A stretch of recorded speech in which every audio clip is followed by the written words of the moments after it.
Magandang gabi mga kahuwan. Narito na ang LPA Weather Update today. Kung makikita po natin dito sa satellite imagery po natin, meron tayong binabantayang low pressure area dito sa loob ng ating Philippine Area of Responsibility. At ito'y huling namataan sa layong 900 km east ng Southern Mindanao. Sa ngayon naman po, mababa naman yung tsansa nito na maging isang ganap na bagyo within the next 24 hours. Pero hindi po natin inaalis din ang posibilidad na ito'y maging isang ganap na bagyo kasi kung makikita po natin dito sa satellite imagery po natin, ay ito po ay nasa karagatan pa po natin.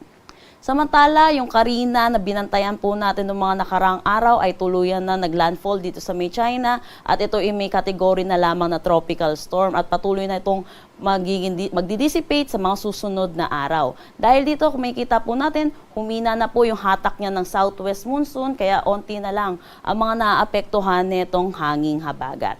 Pero dahil pa rin dito sa hanging habagat, asahan pa rin natin, makakaranas pa rin ng mga occasional rains or mga bugso ng mga pag-ulan dito sa may Batanes, Babuyan Islands, Ilocos Region, Zambales at Bataan.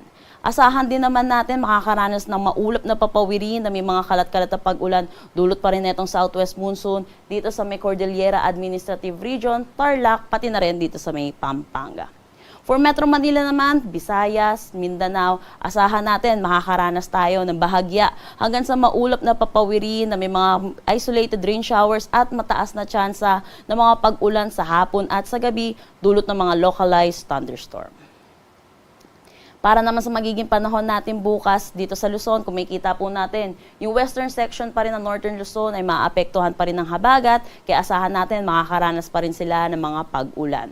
Para naman sa nalalabing bahagi, kung makikita po natin, magiging maaliwalas na ang ating panahon. Agwat ng temperatura for Metro Manila, 26 to 31 degrees Celsius, Lawag, 25 to 30 degrees Celsius, Tugigaraw, 24 to 33 degrees Celsius. For Baguio, asahan natin ng 22 to 17 degrees Celsius, Tagaytay, 24 to 30, Legazpi, 25 to 32 degrees Celsius. Para naman dito sa may Palawan, Visayas at Mindanao, kung makikita po natin, maaliwalas na panahon ang kanilang aasahan. Pero asahan po rin natin ang mataas na tsansa ng mga pag-ulan sa hapon at sa gabi dulot ng mga localized thunderstorm. Agwat ng temperatura for Kalayaan Islands at Puerto Princesa, 26 to 32 degrees Celsius. Para naman dito sa Iloilo at Tacloban, 26 to 33 degrees Celsius. Cebu, 26 to 32 degrees Celsius. Dito naman sa Zamboanga, asahan natin ang 24 to 33 degrees Celsius, Cagayan de Oro, 24 to 32 degrees Celsius, at Davao, 26 to 33 degrees Celsius. Meron pa rin po tayong gale warning dito sa coastal water ng Batanes, northern coast ng Cagayan kasama na ang Babuyan Islands, Ilocos Norte, Ilocos Sur, La Union at Pangasinan. Kaya pinapaalalahanan po natin ang mga kababayan po natin mangingisda at may mga sasakyang maliit pandagat na delikado pa rin po na pumalaot dito sa mga nasabing coastal waters.